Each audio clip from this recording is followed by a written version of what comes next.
હાલ જે એક અમરેલીની ઘટના ઘટી, જે એક દીકરીને ખોટા કેસમાં ફસાવવામાં આવી, ત્યારબાદ રિકન્સ્ટ્રક્શનના નામે દીકરીનો વરઘોડો કાઢવામાં આવ્યો.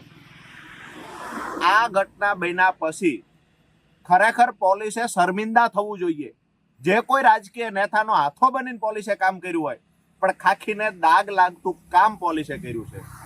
શર્મિંદા થવાની બદલે જ્યારે સુરતની અંદર પાટીદાર સમાજના દીકરીઓ જ્યારે ખરેખર આ અમરેલીની ઘટનાનો વિરોધ કરવા માટે એક રેલી કરે છે, તો એ દીકરીઓ પર પણ ગુનો દાખલ કરવાનું કામ સુરત પોલીસે કર્યું છે. ત્યારે અમારી નમ્ર વિનંતી છે સુરત પોલીસને કે ખરેખર જ્યારે કોઈ દીકરીને અન્યાય થાય અને દીકરી મુદ્દે બીજી દીકરી જ્યારે ન્યાય માંગવા માટે એક રેલી કરે છે અને એના પર ગુનો દાખલ કરો છો, તો ભૂમાફિયાઓ પર ગુનો દાખલ કરવો જોઈએ. ખરેખર જે રેતી ચોરી કરે છે એના પર ગુનો દાખલ થવો જોઈએ. ખરેખર બાળાત્કારીઓ છે એના પર ગુનો દાખલ થવો જોઈએ.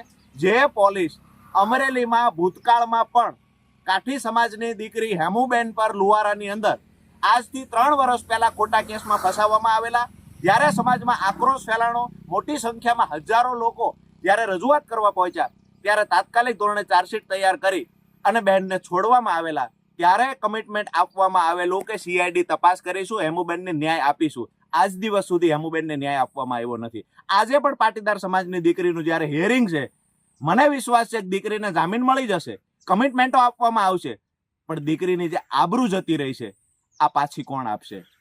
અમરેલી SP ને કહીએ છીએ કે આ ગુજરાત છે અને કાઠિયાવાડ છે. અહીંયાથી જ્યારે દીકરીઓને તમે જેલમાં પૂરો છો, તો એ દીકરીની આબરૂ એની સાથે જાય છે. આ ગયેલી આબરૂ પાછી લાવવાનું કામ કઈ પોલીસ કરશે, કયા નેતા કરશે? ખરેખર અમરેલીમાં જ્યારે ખોટા ગુનાઓ દાખલ કરવામાં આવે છે, ગજેન્દ્રભાઈ શેખવા પર એક જ જૂથના 2 લોકોએ ફરિયાદ દાખલ કરી, કોના કહેવાથી કરી પોલીસ જાણે છે. એને પણ પાસા એક્ટ મુજબ ધકેલી દેવામાં આવ્યા. કારણ એટલું જ હતું કે પોલીસને સવાલ કરતા. આજે અમરેલીમાં હોમ ડિલિવરી દારૂ મળે છે. આજે અમરેલીના હેમાળ ગામે 2 કોળી પરિવારમાં 2 સગા ભાઈને ત્યાં દાગીનાની ચોરી થાય છે. ચોરોનું ક્યાંય ફુલેકું નથી નીકળ્યું. રાજુલા તાલુકાની અંદર મંદિરની દાન પેટીઓ લૂંટાઈ છે, આરોપી પકડાતા નથી. પોલીસમાં તાકાત હોય, હિંમત હોય તો ત્યાં પોતાનું પાણી બતાવે. આજે હું અમરેલી આવી રહ્યો છું. જો પોલીસ કાયદા ઉપર વટ જઈ અને કાર્યવાહી કરશે, તો પોલીસને કાયદાનું ભાન કરાવવા માટે અમે કાયદો ભણ્યા છીએ. અમરેલી આવી રહ્યો છું, SP સાહેબને પણ સવાલો થશે.